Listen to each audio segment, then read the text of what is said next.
सो परमेश्वर के पाक और पवित्र नाम की तारीफ हो।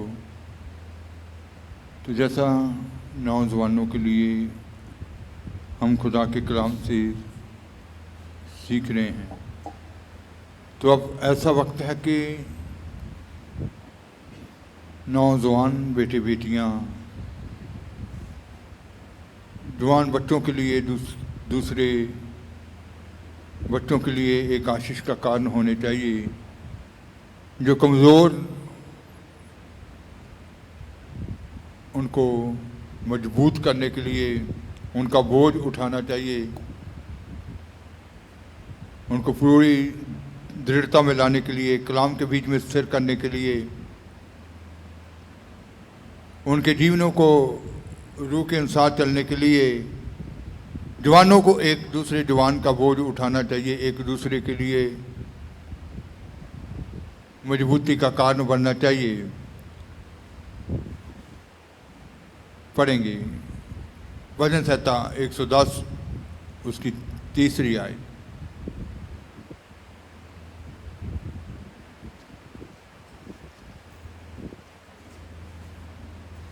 तेरे लोग तेरी ਭਰਤੀ ਦੇ ਵੇਲੇ ਆਪਣੇ ਆਪ ਨੂੰ ਖੁਸ਼ੀ ਨਾਲ ਪੇਸ਼ ਕਰਦੇ ਹਨ।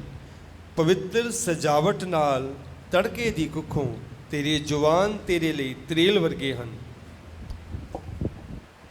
तेरी प्रजा के लोग तेरे पराक्रम के दिन स्व इच्छा बलि बनते हैं। तेरे जवान लोग पवित्रता से शोभामान और भोर के गर्भ से जन्मी हुई ओस के समान तेरे पास हैं। तो लिखा गया कि तेरे जवान दौद जो है, जवानों की जो तुलना है वो किससे कर रहा है? ओस से। किससे? ओस, त्रेल। तो जवान कैसे होने चाहिए? त्रेल की तरह, ओस की तरह। जवानों को की तुलना ऐसे क्यों की गई? जब इस्राएली लोग पीछे हटी हुई हालत में थे, प्रभु से दूर थे और सूखे पेड़ के समान थे। होशिया 14 चैप्टर जब हम पढ़ते हैं शुरू से, लेकिन आप 5वीं आयत को पढ़ेंगे। होशिया 14 उसकी 5 आयत। मैं इस्राएल ਲਈ ਤਰੇਲ ਵਾਂਗੂ ਹੋਵਾਂਗਾ, ਉਹ ਸ਼ੋਸ਼ਨ ਵਾਂਗੂ ਹਰਾ ਭਰਾ ਹੋਵੇਗਾ ਅਤੇ ਲਬਾਨੋਨ ਵਾਂਗੂ ਆਪਣੀ ਜੜ ਫੜੇਗਾ।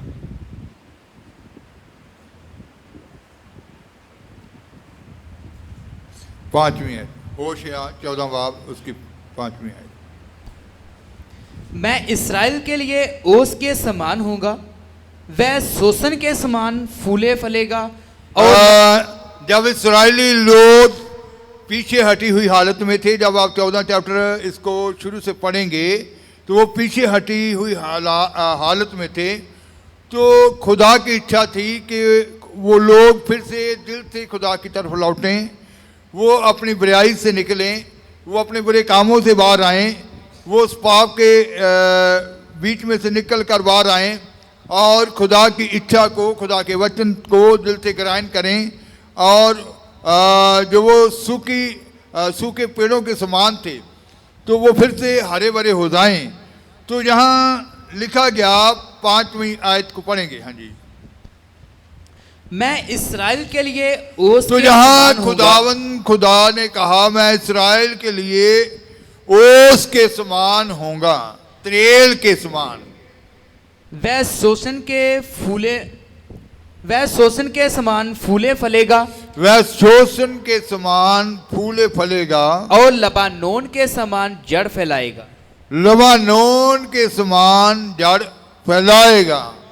तो इसका मतलब है कि जो ओस होती है, जो त्रेल होती है, ये पेड़ पौधों को एक ताकत देती है।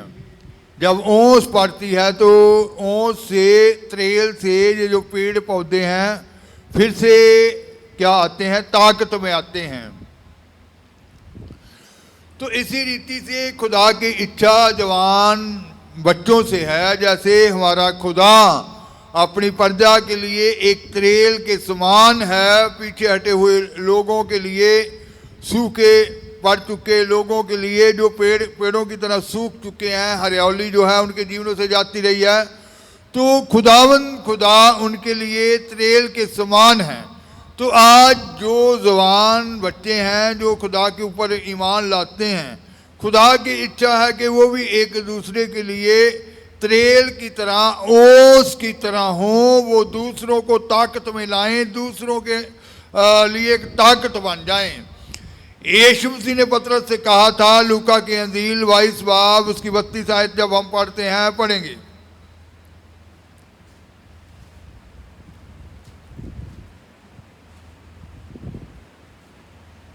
पर मैं तेरे लिए बेनती कीती है जो तेरी निश्चा ਜਾਂਦੀ ना रहे, और ਜਾਂ तू मुड़े ਤਾਂ अपने भाइयों ਨੂੰ तकड़े करी। परंतु मैंने तेरे लिए विनती की कि तेरा विश्वास जाता ना रहे। तो पतरस को यीशु मसीह ने कहा कि मैंने तेरे लिए दुआ की है कि तेरा विश्वास जाता ना रहे, और जब तू फिरे तो अपने भाइयों को स्थिर करना। अपने भाइयों को स्थिर करना, अपने भाइयों को मजबूत करना, पंजाबी में लिखा था तकड़ा करना, है ना, अपने भाइयों को स्थिर करना। तो इसका मतलब है कि आज सभी नौजवान बच्चे जो खुदा के बीच में हैं, जो यीशु मसीह के ऊपर ईमान लाते हैं, जो खुदा के कलाम से प्रेम करते हैं, तो उनके ऊपर ये बोझ है, ये जिम्मेवारी है उनकी कि वो दूसरे लोगों के लिए एक ओस का कार्य करें, वो त्रेल का कार्य करें, वो अपने दूसरे भाइयों को मजबूत करें, उनको स्थिर करें। उनके अंदर की जब उनको कमज़ोरी मालूम हो जाती है तो वो उस कमज़ोरी का, एक दूसरे की कमज़ोरी का प्रचार नहीं करें, एक दूसरे की कमज़ोरी को दूसरे के सामने पेश ना करें या उनका मजाक ना उड़ाएं, बल्कि मिलकर दूसरे साथी के लिए एकता से उसके लिए क्या करें, दुआ करें कि उस जवान के अंदर से भी वो कमज़ोरी निकल जाए। अगर कोई नशे के बीच में है और अगर जहाँ कोई किसी भी कमज़ोरी के बीच में फंसा हुआ है तो वो आप किधर देख रहे हैं, सीधा देखना चाहिए, फिर कलाम समझ में आता है। जब आप इधर उधर देखेंगे फिर समझ में नहीं आएगा। तो वो दूसरे लोगों के लिए स्थिरता का काम करने के लिए, मजबूत दूसरे जवानों को बनाने के लिए वो आगे आए। तो सबसे ज़रूरी है कि नौजवान मिलकर दुआ करें। बहुत सारे बच्चों के बारे में सुनने को मिलता है कि कितने ऐसे नौजवान बच्चे हैं जिन्होंने हफ्ते में एक दिन नाइट प्रेयर करते हैं, मिलकर दुआ करते हैं। कि कितने लोग नौजवान जो है नशों में जा रहे हैं, पाप के बीच में जा रहे हैं, व्यभिचार के बीच में जा रहे हैं। तो इसका मतलब है कि आज एक दूसरे के लिए बोझ होना चाहिए।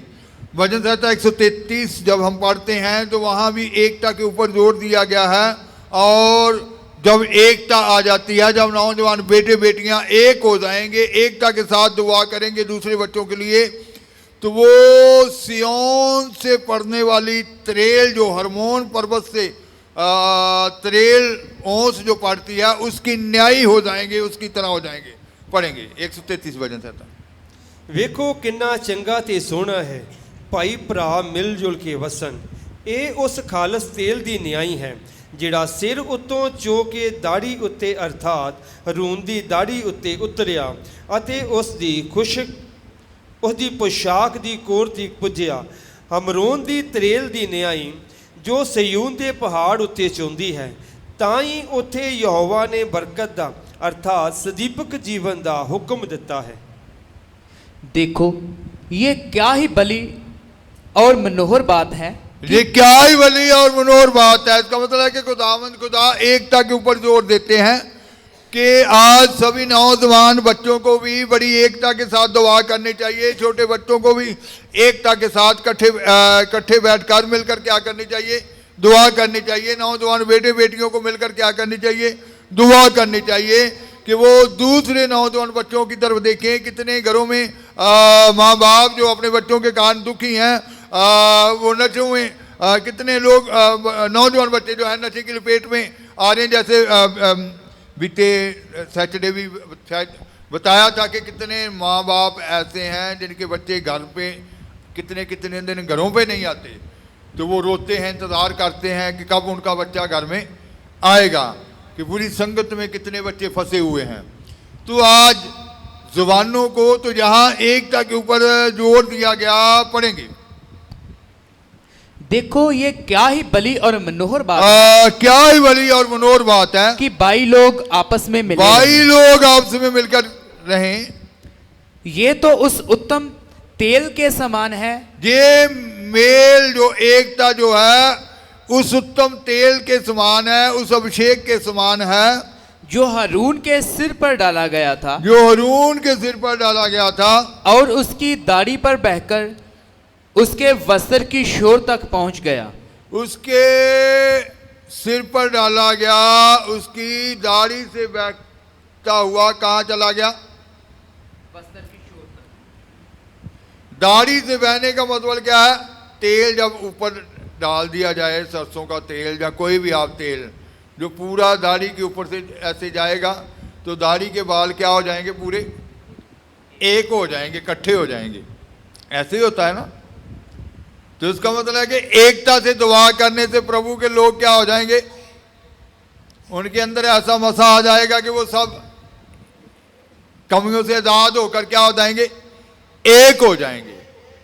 वह उस तेल की न्यायी है। तेल उस मसा को, शेख को दर्शाता। तो जब हारून के सिर को ऊपर डाला गया तो उसने उसकी दाढ़ी से होता हुआ कहाँ चला गया? वस्त्र के छोर तक, किनारे तक। हाँ जी, ये हेरमोन की उस ओस के समान है, ये हरमोन की उस ओस के समान है जो सयून के पहाड़ों पर गिरती है, जो सिय्योन के पहाड़ों पर गिरती है। इसका मतलब है कि हरमोन की ओस की तरह आज नौजवानों को एकता के साथ उस ओस की तरह बनना है, जो प्रभु के लोगों के लिए, बुलाए गए लोगों के लिए एक बड़ी बरकत बन जाए। तो आज एकता के बीच में दूसरे लोगों के लिए उस ओस की तरह बनना है, त्रेल की तरह बनना है, जो सूखे पौधों को भी हरा भरा कर देती है। हाँ जी, यह सयून के पहाड़ों पर गिरती है। यहोवा ने तो वही सदा के जीवन की आशीष ठहराई है। यहोवा ने वहां जहां वो ओस गिरती है सदा के जीवन की क्या आशीष ठहराई है। इसका मतलब है कि जब आप एकता से दुआ करेंगे, इतना प्रेम होना चाहिए, इतनी एकता होनी चाहिए जवानों के बीच में, ताकि सब जवान छुड़ाए जा सकें, बचाए जा सकें, सब घरों में शांति आनंद फैल सके। तो आज एकता के साथ वो दुआ करनी है, मिलकर दूसरों के लिए ओस बन जाना है। जैसे दाऊद ने कहा था कि तेरे जवानों की तुलना उसने किससे की थी? ओस से की थी। त्रेल की समान है, ओस के समान। तो हमारे खुदा के बारे में जैसे हमने पढ़ा था कि उसने इस्राएली लोग जब पीछे हटी हुई हालत में थे, तुम्हारे प्रभु यीशु मसीह के बारे में भी लिखा गया। पढ़ेंगे श्रेष्ठ गीत 5 बाब उसकी 2 आयत।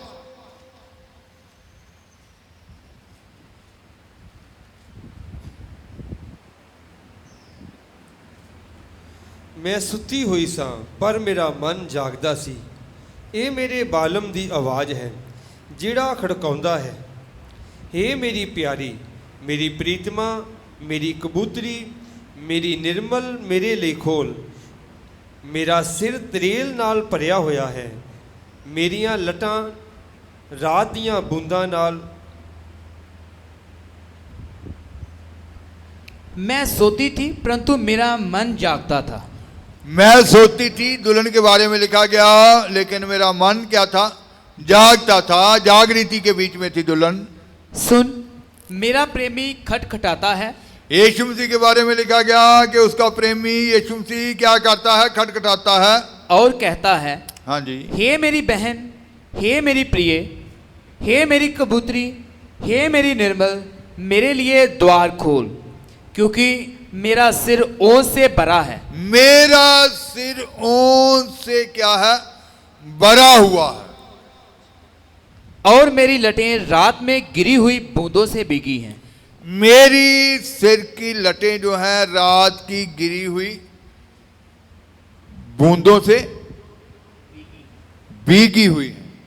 तो ये इस बात को दर्शाता है कि जो यीशु मसीह ने कलीसिया के लिए, दुल्हन के लिए दुख उठाए थे, दुख उठाने को ये दर्शाता है। जैसे याकूब के बारे में लिखा गया, उत्पत्ति 31 बाब उसकी 40 आयत।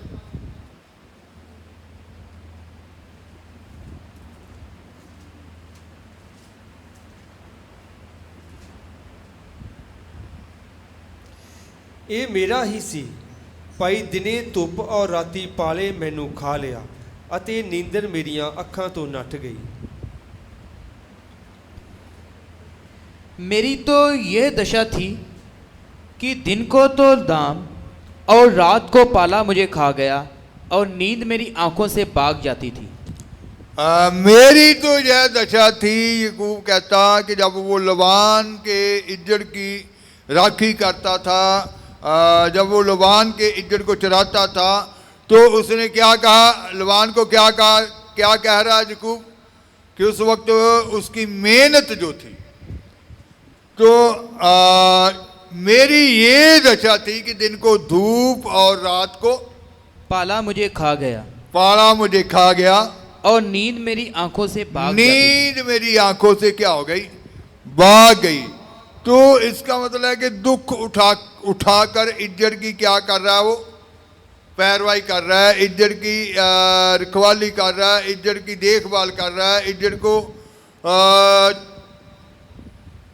दिन के भी बारे में भी उसने लिखा और रात के बारे में भी लिखा।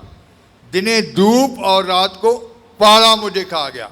तो यीशु मसीह के बारे में लिखा कि जो दुख उसने उठाए। तो इसका मतलब है कि आज सभी नौजवानों को भी एक दूसरे के लिए दुख उठा के क्या करनी चाहिए, दुआ करनी चाहिए। उनको उस बोझ को उठाना चाहिए जो उनके कंधों के ऊपर है। जैसा यिर्मयाह का विलाप उसकी 3 बाब उसकी 27 आयत में लिखा है कि जवानों को वो बोझ उठाना चाहिए, मिलकर दुआ करनी चाहिए, एक दूसरे के लिए दुआ करनी चाहिए। जैसे याकूब ने रातों की नींद को गवा दिया और यीशु मसीह का सिर जो था वो ओंस से क्या हुआ है, भरा हुआ है। उसके सिर की लटें भी क्या है, उस पानी से, ओंस के पानी से भीगी हुई हैं। तो इसका मतलब है कि दुख उठाना, दूसरों के लिए दुख उठाना, तो इसका मतलब है कि आराम नहीं बल्कि अब दूसरों के लिए जागने की जरूरत है। तो जवानों को एकता में आकर दूसरे बच्चों का बोझ उठाना चाहिए। आपके आस पड़ोस में कितने बच्चे ऐसे आपको नजर आते होंगे।